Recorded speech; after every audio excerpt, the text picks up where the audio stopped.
Welcome to Global Dispatches, a podcast about foreign policy and world affairs. I'm your host, Mark Leon Goldberg, editor of UN Dispatch. And in this show, we discuss topical global issues, have conversations with foreign affairs thought leaders and newsmakers, and give you the context you need to understand the world today.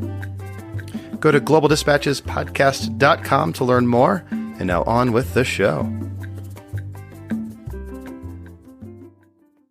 At the very end of 2020, the United States Congress passed what is known as an omnibus appropriations bill to fund the U.S. federal government for the next fiscal year.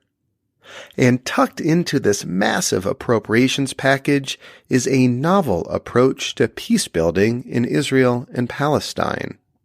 The Nita M. Lowey Middle East Partnership for Peace Act provides $250 million over 5 years to grassroots efforts to support peace and reconciliation programs for Israelis and Palestinians.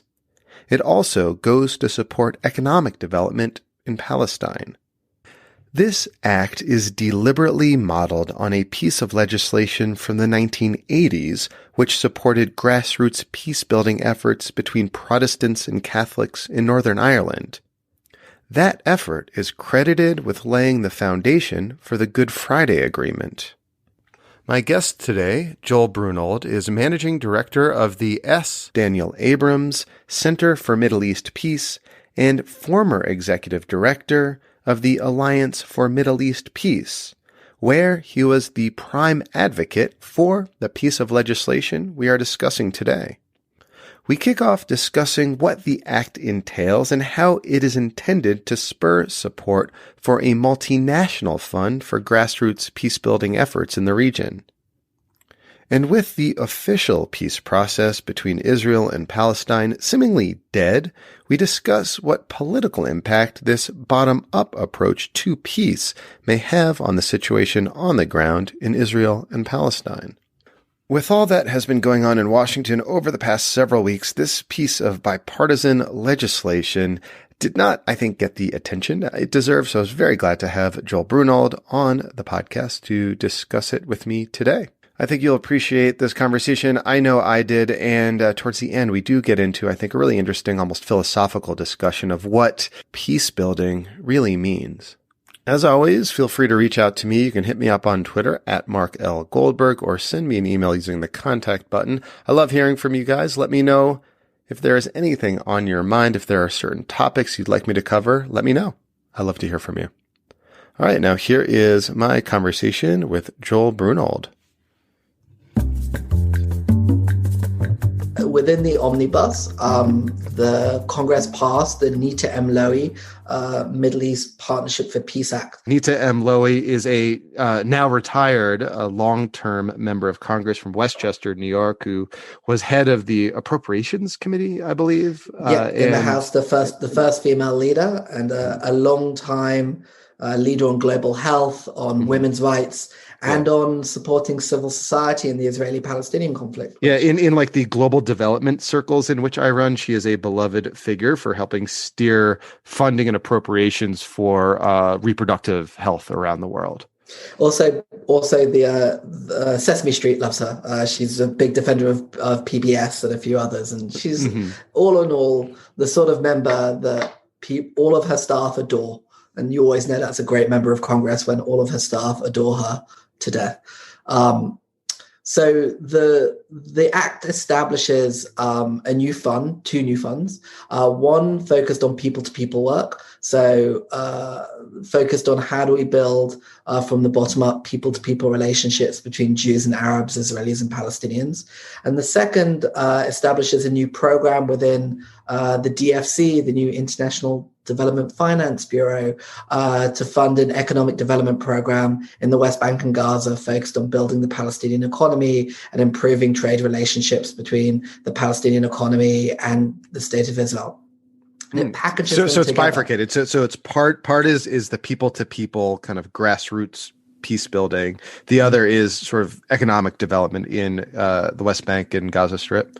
Yeah, and it's a $50 million a year program, and it's an authorizing piece of legislation. So this isn't a 1 year appropriation, but rather establishes the fund by adjusting the Foreign Assistance Act of 1961, and also giving a 10-year authorization for this new DFC program. And so, how do you envision, having worked on this, getting this piece of legislation enacted into law? How do you envision this actually manifesting itself and evolving over the next few years as this authorizing legislation gets implemented? Like, what are some of the next steps? Well, I think it's really key to put this in context. Congress hasn't passed a positive piece of legislation to do with the Israelis and Palestinians since 1993 with the qualified industrial zones. Congress is very active on the Israeli-Palestinian conflict, but it's traditionally around punishment and limitation of assistance to Palestinians and military assistance to Israel. So here we're really resetting the congressional attitudes and giving a steer to the administration that not only is Congress tolerating assistance to the Palestinians and assistance to peace building, but is encouraging it. And so the Biden team comes in not just with a permissive attitude, but an encouraging attitude from Congress to think broader. And one of the key aspects of the act is to integrate USAID and the DFC into state about how they think about this program, so that the grassroots work and the economic work isn't an afterthought, but becomes an essential element. And integral in the act is a multilateral push to say that other countries should be contributing to the fund. And it sets up the administration not only to make this a central piece of their efforts of how do they sort of restore some trust and faith amongst the populations to get back onto a track towards a peace process, but also how can they work transatlantically and in the region to build a coalition of willings that this sort of work is seen as an investable type of operation for other allies of Israelis and Palestinians, with the US being able to lead a strategy as it has done successfully in the early 90s. Maybe just to take a little step back here, like what's the theory of change behind this effort? Where we sit now, the peace process is stalled. There is no peace process of which to speak. What difference then does this act make? Sure, and it's a really important question, Mark. I think no one serious believes that by putting the leaders back into a bilateral negotiation, you're going to get a different result. I think that if we're honest and you look at the populations and the youth, you see the highest numbers of skeptics. The younger you are, the more skeptical you are towards peace, towards the other, your alienation. And that's a result both of demographic changes and lived experience. You know, the average age in Israel is around 32 now. In the West Bank, it's around 21. And in Gaza, it's 16 or 17. And you look at their lived experiences, and it's only been war and conflict and separation. And so if you want to start dealing with building constituents for peace and look at where people are, you need to start with a foundational approach of bridging the incredulity gap. This gap that even if people are willing to accept compromise, they think that the other side isn't, and they think that they're alone in their own societies. And so we need to start from the ground up again, thinking seriously about how do we use all the elements of US power, not just hard power, but the US-Israel relationship and the soft power there, how Palestinians see the Europeans and other things, to help nudge and move the populations into a place where we can build a different format that is not just antagonistic. I think the best way of saying this is civil society work and bottom up is never sufficient. Just by doing this, you're not going to solve the Israeli-Palestinian conflict. But if you ignore it, you also won't get there. This is not nice. It's necessary. It's a necessary part of moving the agenda forward. And what the act allows us to do is to fund this as a necessary step, and to integrate it into the serious foreign policy discussions rather than it being sort of pushed on the outside. And I'll tell you, during at the end of the Obama effort in sort of 2015, 2016, when I was leading groups of civil society activists into the State Department, we would be told by senior officials that they, now that they had failed at creating peace, they saw the value in this work. and that they wish they had the bandwidth and the budget to have seen it as something they could have done as they were pushing the political negotiations. And what this act does after over a decade of advocacy is equip our policymakers with both the bandwidth and the budget in order to make sure this is an integral part of any approach moving forward. It's interesting, back when the U.S. could more credibly be considered an honest broker in these negotiations, say back in the 90s or so, the peace process, as you alluded to, was very sort of like top down. It was the U.S. sort of forcing the Israelis and the Palestinians to make concessions that they didn't really want to make and their people didn't really want to make, and sort of imposing it upon them. But this sort of flips that script in a way.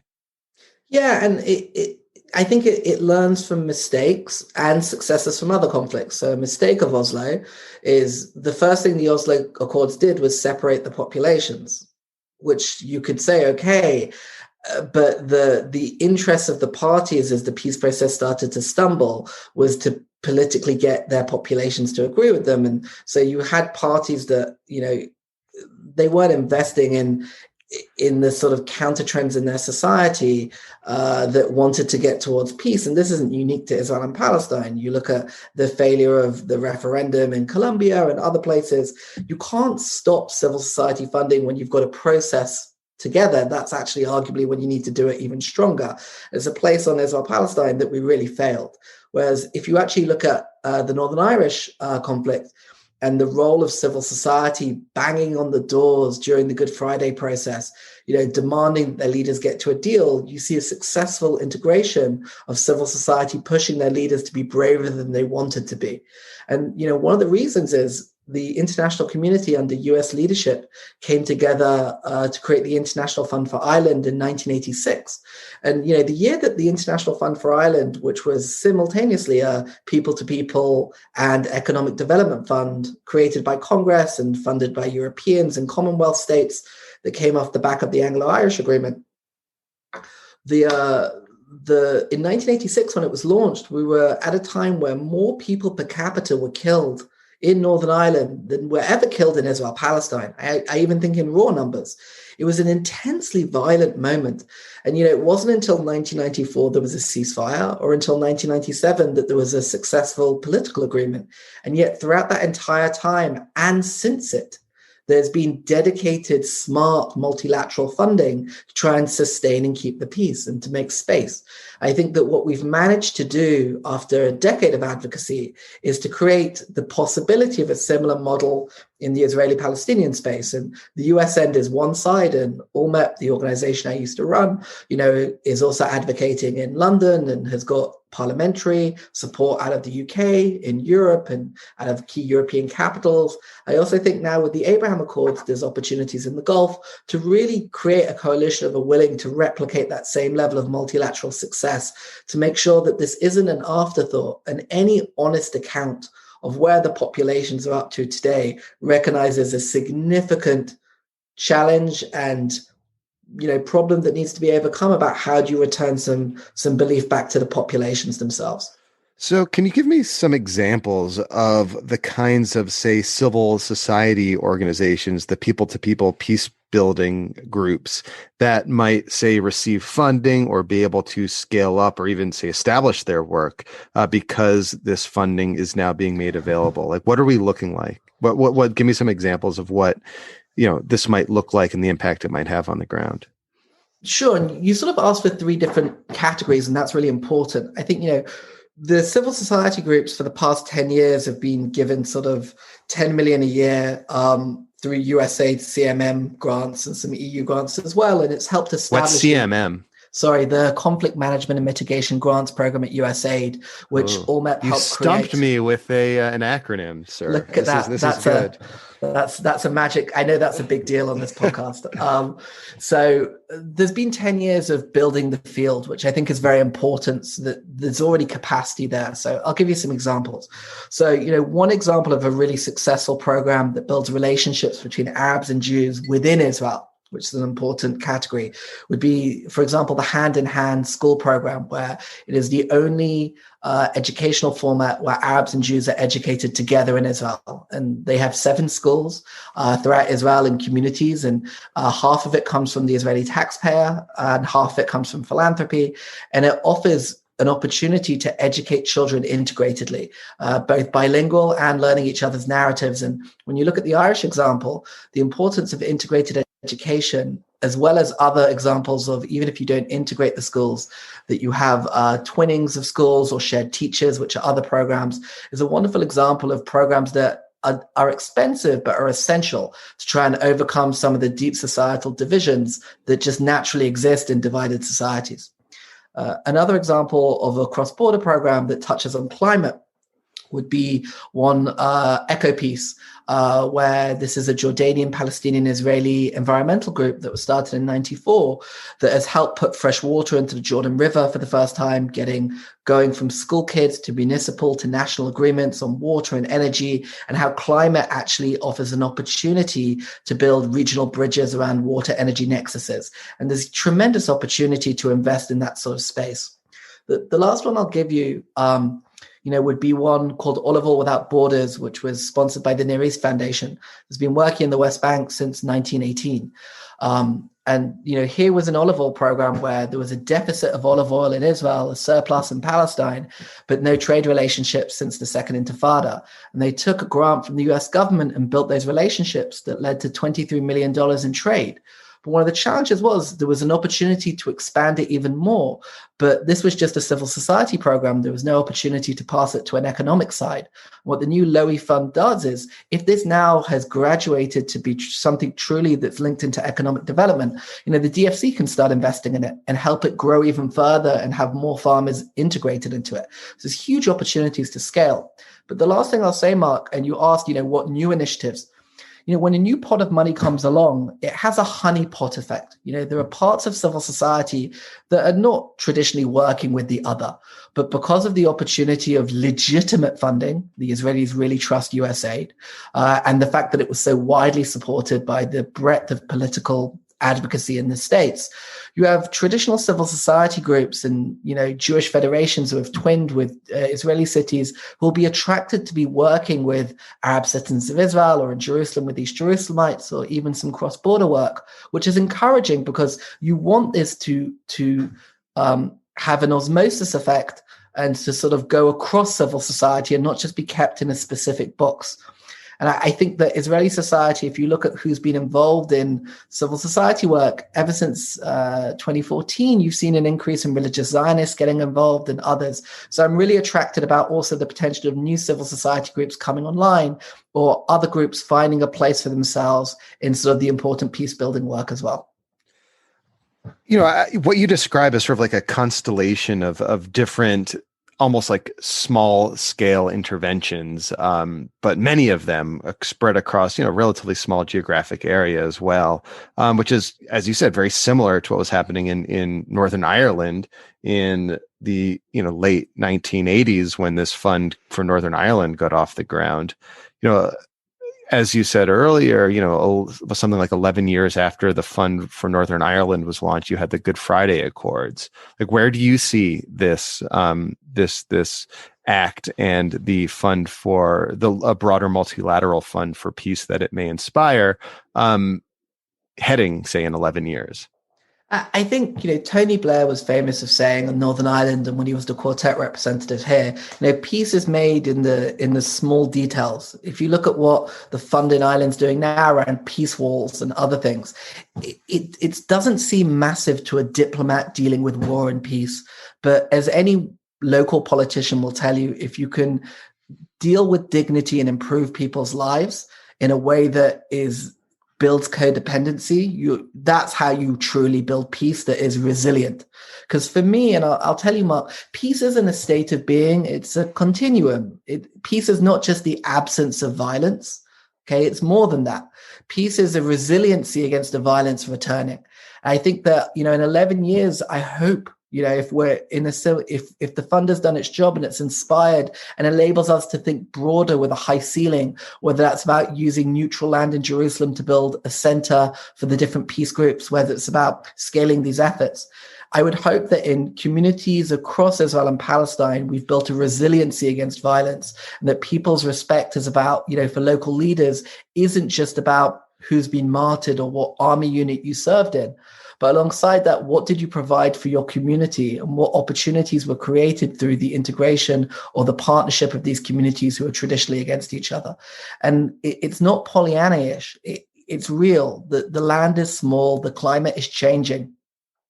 And there's a lot of poverty, right? Even though the inequality between Israelis and Palestinians is huge, but even within Israel, there's a lot of unequalness in the society, and to finding ways that a rising tide leads all boats in a significant way, and the peace dividend that comes through peace being distributed not just to the elites of society, but to everyone, is really the way that you buy in popular support for this. And my real hope for the Lowy Act, and hopefully for a bigger multilateral element that it sparks, is that we can think about this in a less elite-driven sense and more about how this affects the everyday lives of people who generally think that the peace process has nothing to do with them, or even more so, that the concept of peace vociferously destroys them because they've been told that this is about changing who they are. I think that if you can start in that slow way, demonstrating it's about empowering them to live their best life, but in a way that isn't antagonistic to the other, I think there's a real opportunity, but it's slow, hard, and difficult work. But what I'm encouraged about the Lowy Fund is, it takes a long-term approach, and it's not just what one administration could do in a 3 or 4 year period, but has that longevity that I think is essential if we're going to be successful.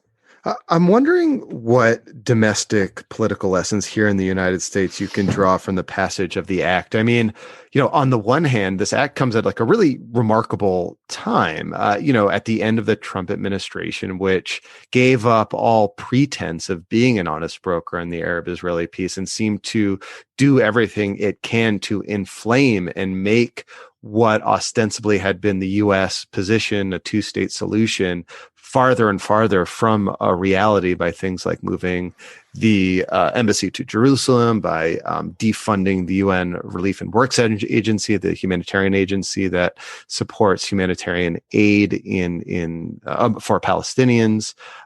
It seemed that everything the Trump administration did was antithetical to the idea of fostering a two-state solution and peace in the Middle East, and was all about supporting and bolstering their partner, the Likud government, the conservative government in Israel. Yet you have this piece of legislation snuck into an omnibus bill. So, what gives? Mm-hmm. Well, firstly, this was congressionally led, as I think your question demonstrates, right? This was not an administration priority in any way, shape, or form. Look, this has been over a decade effort. The first iteration of this, which was called the International Fund for Israeli-Palestinian Peace, was championed by Congressman Joe Crowley of New York, who at one point people thought was the next speaker in 2009. And it was in 2014 that we got Congressman Jeff Fortenberry of Nebraska to be his bipartisan co-lead. And it was later on in 2016 that we managed to get senatorial support from Senator Kaine, who we thought was going to be the vice president. And then it was in 2017 when Senator Coons and Graham went to the region and came up with the idea of an economic fund inspired by a venture capitalist called Yadin Kaufman. And then there was a ton of compromises and negotiations between the various parties to eventually get to what we had. And what I find fascinating about the passage of the Lowy Fund is if you actually look at progressive pieces, or I shouldn't even say progressive, of just peace building legislation, or legislation that tries to adjust our foreign policy towards peace. In the past decade, there's very little that has passed. Very little. We've got the Global Fragility Act. We've got the global hunger work that was done. To some people, the Build Act, but it's few and far between. And I would say that, especially during the Obama era, there was a lot of belief that we could just get things done through the administration. But as we all know, what one administration does, the other one can take away.